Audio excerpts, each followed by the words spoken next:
Hello guys, स्वागत है आपके हिंदी ग्रामर के मैराथन वीडियो में। आइए देखते हैं हम आज अलंकार। हाँ, चूँकि समय कम था इसलिए अब मैंने एक ही साथ पूरा सब कर दिया। देखते हैं अलंकार। बहुत ही ट्रिक से और बहुत ही आसानी माध्यम से आप तुरंत पता लगा सकेंगे कि पेपर में कौन सा अलंकार है। तो इसलिए वीडियो को स्किप मत कीजिएगा, पूरे अंत तक देखिएगा। 22 फरवरी में आपका 2 नंबर फिक्स है। पहला है अलंकार। तो अलंकार का संधि विच्छेद क्या होता है? अलंकार का संधि विच्छेद अलम प्लस कार। क्या होता है? अलम प्लस कार। और अलम का मतलब आपका होता है आभूषण, लेकिन ये आभूषण किसके लिए है? ये आभूषण आपका जो हिंदी लिखा जाता है या इंग्लिश लिखा जाता है, ये अक्षरों की आभूषण है। किसकी है?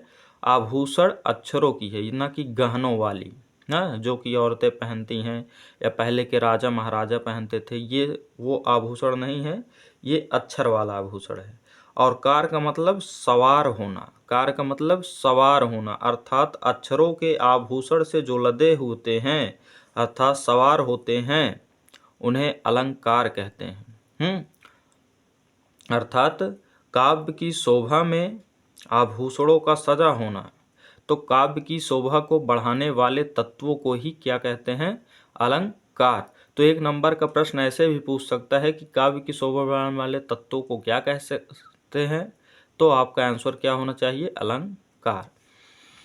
फिर इसका संधि विच्छेद भी दे सकता है। फिर इसका संधि विच्छेद देकर पूछ सकता है कि कौन सी संधि है। तो हमने सब प्रश्न अच्छे से ले आया हूँ। तो अलंकार में कौन सी संधि है? तो आपको क्या बताना है? व्यंजन संधि। कौन सी संधि? व्यंजन संधि। उसके आगे अर्थालंकार के भेद। तो ये 3 प्रकार के होते हैं। आपके क्लास 10th बोर्ड में यही 3 अलंकार ही पढ़ने हैं, जो कि अर्थालंकार के भेद हैं। तो अर्थालंकार के 3 भेद होते हैं। पहला उपमा अलंकार।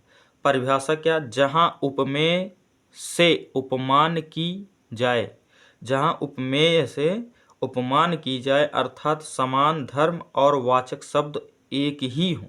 हाँ, समान धर्म और वाचक शब्द एक ही हो, तो उसे उपमा अलंकार कहते हैं। और इसे शॉर्टकट में कैसे करते हैं? अगर ऐसे आ जाए कि दो वस्तुओं के बीच, हाँ, जब दो वस्तुओं के बीच समानता प्रकट की जाती है तो उसे उपमा अलंकार कहते हैं। तो ऐसे ही परिभाषा देकर पूछ लेगा कौन सा अलंकार है, उपमा, रूपक, उत्प्रेक्षा या इनमें से कोई नहीं, तो आपको बताना पड़ेगा। अब आइए देखते हैं इसका ट्रिक। ट्रिक क्या है? ट्रिक ये है कि जहाँ योजक चिन्ह अर्थात ये इसे कहते हैं योजक चिन्ह, आप समझिए गणित भाषा में माइनस। जहाँ योजक चिन्ह और सा सी से सरिस सम आ जाए, हाँ, जहाँ पर योजक चिन्ह तथा सा सी से सरिस और सम आए, वहाँ पर आपका 100% उपमा अलंकार होता है। हाँ, अब देखिए एग्जाम्पल, जैसे मुख चंद्र सा, तो क्या आया? सा। सुंदर है, तो सा आया, अर्थात देखिए योजक चिन्ह भी आया, तो आपका कौन सा अलंकार? उपमा अलंकार। दूसरा एग्जाम्पल, कर कमल सा कोमल है। कर कमल सा कोमल है, तो देखिए सा आया, योजक चिन्ह आया, आपका उपमा अलंकार। पीपर पात सरिस मन डोला। पीपर पात सरिस मन डोला, तो देखिए अब योजक चिन्ह नहीं है, तो अब कैसे पहचाने? तो सरिस आया, देखिए, तो उपमा अलंकार। फिर मुख मयंक सम मंजु मनोहर, तो देखिए सम आया, तो उपमा अलंकार। हाँ, आगे रूपक अलंकार, ये भी देखते हैं ट्रिक से, बहुत आसानी से और परिभाषा के साथ। तो जहाँ उपमेय में उपमान का भेद रहित, बस यही देखिए, आराम से इतना तैयार कीजिए, क्योंकि परिभाषा जब पूछ लेगा तो आप याद नहीं किए रहेंगे तो गड़बड़ हो जाएगा। तो उपमेय में उपमान का भेद रहित, हाँ, क्या? भेद रहित, वो भी कैसे? उपमेय में उपमान का भेद रहित आरोप हो तो वहाँ रूपक अलंकार होता है। ट्रिक क्या है इसकी? ट्रिक ये है कि योजक चिन्ह आए किंतु सा सी से सरिस और सम ना आए। हाँ, योजक चिन्ह तो आए लेकिन सा सी से सरिस और सम ना आए, तो वहाँ पर रूपक अलंकार होता है। अब एग्जाम्पल जैसे चरण कमल बंदव हरिराई, तो देखिए यहाँ पर योजक चिन्ह आया है लेकिन सा से सी सरिस सम नहीं आया है। हाँ, आइए देखते हैं उत्प्रेक्षा अलंकार। जहां उपमेय में उपमान की संभावना व्यक्त की जाए वहां उत्प्रेक्ष। देखिए रूपक में क्या था कि उपमेय में उपमान का, देखिए उपमेय में, यही ध्यान देना है, में उपमान का भेद रहित आरोप हो, लेकिन यहाँ पर जहां उपमेय में उपमान की संभावना, क्या में उपमान की संभावना व्यक्त की जाए वहां उत्प्रेक्षा अलंकार होता है। आइए देखते हैं इसका ट्रिक क्या है। तो ट्रिक आपका है कि जन जानहु मन मानहु ज्यों त्यों जानो मानो आदि शब्द आए। हाँ, क्या है? जनु जानहु मन मानहु ज्यों त्यों जानो मानो आदि शब्द आए, वहां पर आपका क्या होता है? उत्प्रेक्षा अलंकार। जैसे जन वर्षा ऋतु प्रकट बुढ़ाई, जन वर्षा ऋतु प्रकट बुढ़ाई। दूसरा है नेत्र मानो, देखिए मानो आया, यहाँ देखिए जानू जनु आया। हाँ, तो नेत्र मानो कमल है। अगला सोहत ओढ़े पीठ पट श्याम सलोने गात, ये तो आपके पेपर में पूछता ही रहता है। हाँ, तो सोहत ओढ़े पीठ पट श्याम सलोने गात मनहु नीलमण शैल पर आतप प्रयो प्रभात। देखिए मनहु आया है, क्या आया? मनहु आया है। तो ये आपका कौन सा अलंकार? उत्प्रेक्षा। हाँ, अब आइए देखते हैं संधि। संधि क्या होता है आइए समझते हैं। संधि आपका है, संधि की परिभाषा बहुत ही अच्छे से ध्यान दीजिए। देखिए संधि और समास जो होता है दो थोड़ा सा अंतर होता है, मात्र एक ही शब्द का अंतर होता है, जिससे कि संधि और समास में आपको एग्जामिनर फंसा देता है। वो क्या अंतर है अभी क्लियर एकदम हो जाएगा, तो वीडियो तक बने रहे अंत में। देखिए का संधि, संधि की परिभाषा वर्णों के मेल के, बस यही शब्द का अंतर है। किसका अंतर है? शब्दों का मामूली सा अंतर है कि यहाँ पर वर्णों का मेल होता है और समास में शब्दों का मेल होता है ना। यहाँ पर वर्णों का मेल होता है, वहाँ पर शब्दों का मेल होता है, बस इतना ही अंतर है। यही पूछ लेता है कि शब्दों के मेल को क्या कहते हैं, तो ऑप्शन देगा संधि, समास, हाँ, उपसर्ग या इनमें से कोई नहीं, तो आप उसी में बच जाते हैं, क्योंकि परिभाषा ध्यान से पढ़े नहीं रहते, आज के बाद नहीं बचेंगे, ये 100% गारंटी है। तो संधि में वर्ण, समास में शब्द, संधि में वर्ण, समास में शब्द। तो वर्णों के मेल से परिवर्तन संधि कहलाती है। संधि के प्रकार ये 3 प्रकार के होते हैं। देखिए संधि में जो संधि विच्छेद होता है उसे विच्छेद कहते हैं।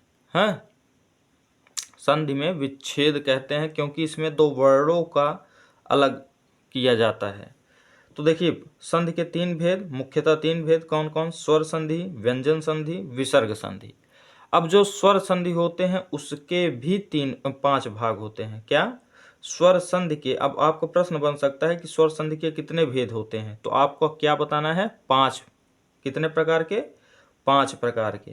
तो पहला है दीर्घ स्वर संधि, दूसरा गुण स्वर संधि, तीसरा यड़ स्वर संधि, चौथा वृद्ध स्वर संधि, पांचवा आदि स्वर संधि। हाँ, अब इसे ट्रिक से फटाक से समझ लेते हैं, हाँ, क्योंकि परिभाषा पढ़ने का आपको समय नहीं अब।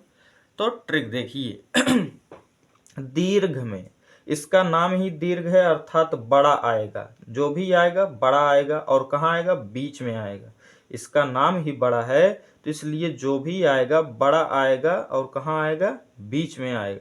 तो बड़ी मात्रा कहाँ आए? बीच में। कहाँ आए? बड़ी मात्रा बीच हो, बीच आए, अर्थात बड़ा आ का मात्रा, बड़ी ई की मात्रा, बड़ा ऊ की मात्रा जहाँ भी आए वहाँ पर दीर्घ स्वर संधि होता है। जैसे विद्यालय, हिमालय, है क्या? विद्यालय, हिमालय तो ये सब जो हैं बहुत ही फेमस एग्जाम्पल हैं दीर्घ स्वर संधि के। आइए देखते हैं दूसरा, गुण स्वर संधि। गुण स्वर संधि क्या होता है? ये भी आपकी परिभाषा क्या होगी कि बीच में आए। किस में आए? बीच में।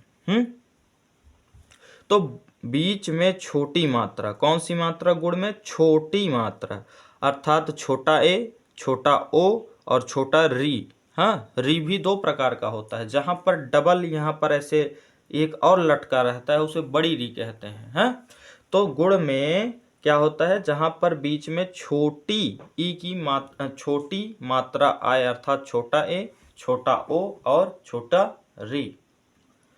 जैसे इसका एग्जाम्पल क्या हो जाएगा? तो एग्जाम्पल आपका होगा सुरेंद्र। क्या? सुरेंद्र। देखिए छोटा ए का मात्रा है ना। गणेश, देखिए छोटा ए का मात्रा आया। सूर्योदय, देखिए छोटा ओ का मात्रा आया। महोत्सव ना, सूर्योदय, महोत्सव, सुरेंद्र, गणेश, राजेंद्र, महेंद्र, जितेंद्र। हाँ, सब में देखिए छोटे ए का मात्रा आ रहा है, तो वहां पर गुण स्वर संधि होगा। बीच में छोटी मात्रा अर्थात छोटा ए का मात्रा, छोटा ओ का मात्रा और री की मात्रा।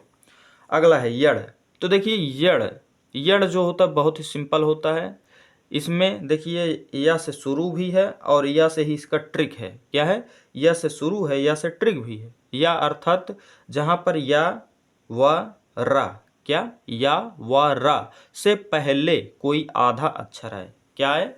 या व रा से पहले कोई आधा अक्षर है। जैसे स्वप्न, देखिए या रा व से पहले क्या आया? आधा सा, स्वप्न। क्या आया? स्वप्न। महत्व, हाँ, अधिकत्व, हाँ, आया ना। तो यही होता है आपका क्या? यड़ संधि, अर्थात अत्यावश्यक या नद्यावड़ न, स्वागतम, मात्रानंदम न। तो ये सब क्या है? आधा वर्ण है, क्योंकि जब मात्रानंदम का आप संधि विच्छेद करेंगे तो मातृ प्लस आनंद क्या होगा? मातृ प्लस आनंद। हाँ, तो वहां पर नीचे री भी लटका रहता है, तो वहां पर भी क्या होता है? यड़ संधि होता है। क्या होता है? यड़ संधि होता है। अगला, वृद्धि स्वर संधि। वृद्धि स्वर संधि किसे कहते हैं?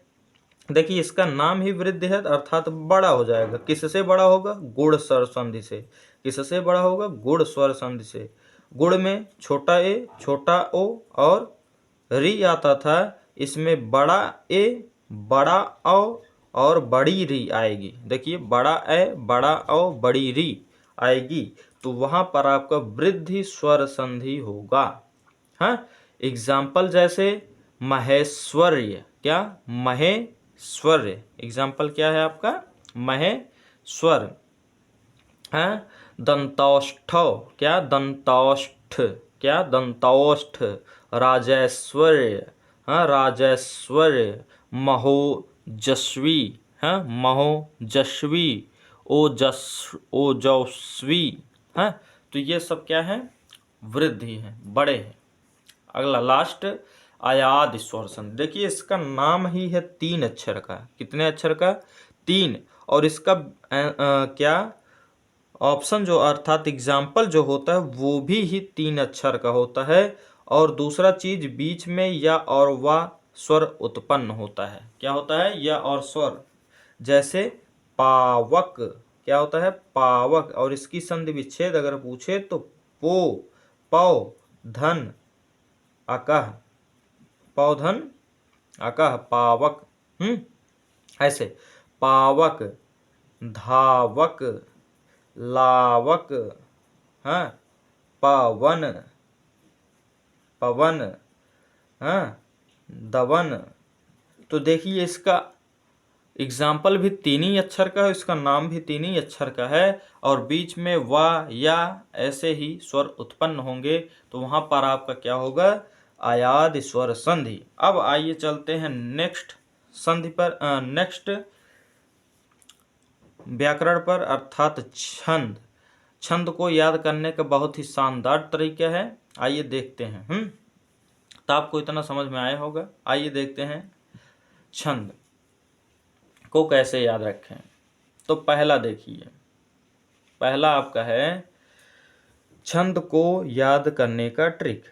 क्या पहला छंद है सम मात्रिक छंद कौन से होते हैं, क्योंकि आपको मात्रा के आधार पर पूछ लेता है कि बताइए कि चौपाई एक सम मात्रिक छंद है कि दो कि अर्ध सम मात्रिक छंद है, 4 ऑप्शन दे देता है तो आपको पता नहीं रहता है। अब ऐसे याद रहेगा। देखिए सम मात्रिक छंद कौन कौन से हैं। देखिए चारों गीत कैसी हैं, चारों गीत कैसी हैं हरि के गुण गाती हैं, चारों गीत कैसी हैं हरि के गुण गाती हैं। या ऐसे कर सकते हो चारों गीत का नाम क्या है, हर गीतिका है। तो चारों गीत कैसी हैं हरि के गुण गाती हैं, चारों गीत कैसी हैं हरि के गुण गाती हैं। तो देखिए च से चौपाई, रो से रोला, गीत से गीत क्या, हरि से हरि गीत क्या। हाँ फिर से च से चौपाई, रो से रोला, गी से गीत क्या और हरि से हरि गीत क्या। अब कुल सभी की मात्राएं जो हैं चौपाई में 16-16 मात्रा, रोला में 24-24 मात्रा, गीतिका में 26-26, हरि गीतिका में 28। तो देखिए 16, 24, 26, 28, 16, 24, 26, 28, 16, 24, 26, 28। आइए देखते हैं अगला ट्रिक।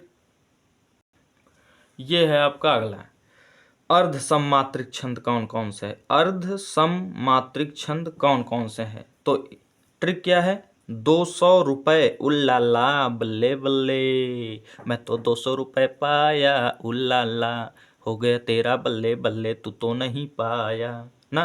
तो 200 रुपये उल्लाला बल्ले बल्ले। तो देखिए द से दोहा, सो से सोरठा, उल्लाला से उल्लाला, बल्ले बल्ले से बैरवे। 200 रुपये उल्लाला, तो बैर हो जाता है, दुश्मनी हो जाती है। 200 रुपये अगर तुम किसी के सामने पा जाओ और वो ना पाए तो उससे दुश्मनी हो जाती है। तो 200 रुपये उल्लाला बल्ले बल्ले, अर्थात 2 से दोहा, सो से सोरठा, उल्लाला से उल्लाला, बैरवे से बैरवे, बल्ले से बैरवे ना। तो अब देख लीजिए, आराम से याद भी कर लीजिए, ये सभी अर्ध सममात्रिक छंद हैं। कौन से, अर्ध सममात्रिक। अब देखिए याद कीजिए कि दोहा के पहले और तीसरे चरण में 13-13 मात्राएं होती हैं। दोहा के पहले और तीसरे चरण में 13-13 मात्राएं होती है। दोहा के पहले और तीसरे चरण में 13-13 मात्राएं होती हैं। दोहा के दूसरे तथा चौथे चरण में 11-11 मात्राएं हैं। देखिए पहले और तीसरे में 13-13, दूसरे और चौथे में 11-11। सोरठा के पहले और तीसरे में जस्ट दोहा का उल्टा, अर्थात दोहा में पहले और तीसरे में 13 था तो यहाँ 11-11, और दूसरे और चौथे में 13-13। उल्लाला में 15 और 23, ये दोनों मिल करके बनाते हैं 28, अर्थात 28 मात्रा। बैरवे में 19 मात्रा। अब लास्ट है आपका विषम सममात्रिक छंद। क्या है, विषम सममात्रिक छंद। तो जो कुंडलियाँ हैं वो आपका दोहा प्लस रोला से मिलकर बनाता है कुंडलियाँ। क्या बनाता है, दोहा और रोला मिलकर बनाती हैं कुंडलियाँ। दोहा को पकड़ के रोल कर दिया, दोहा को पकड़ कर रोल कर दिया, रोल अर्थात गोल अर्थात कुंडली बना दिया, दोहा को पकड़ कर रोल कर दिया अर्थात कुंडली बना दिया ना। इसका ट्रिक क्या होगा कि दोहा को पकड़ कर रोल कर दिया अर्थात कुंडलियाँ बना दिया, अर्थात दोहा और रोला मिल करके कुंडलियाँ बना देते हैं। छप्पे, हाँ छप्पे में क्या होता है, रोला तथा उल्लाला मिलकर छप्पे बना देते हैं, छपाक से कूद पड़ते हैं। इसी के साथ यह वीडियो हुआ समाप्त। अगर वीडियो को लाइक शेयर सब्सक्राइब चैनल सब कर दीजिएगा, क्योंकि बहुत ही मेहनत करके आप लोगों के लिए ये सब ट्रिक बनाते हैं। हाँ, थैंक यू।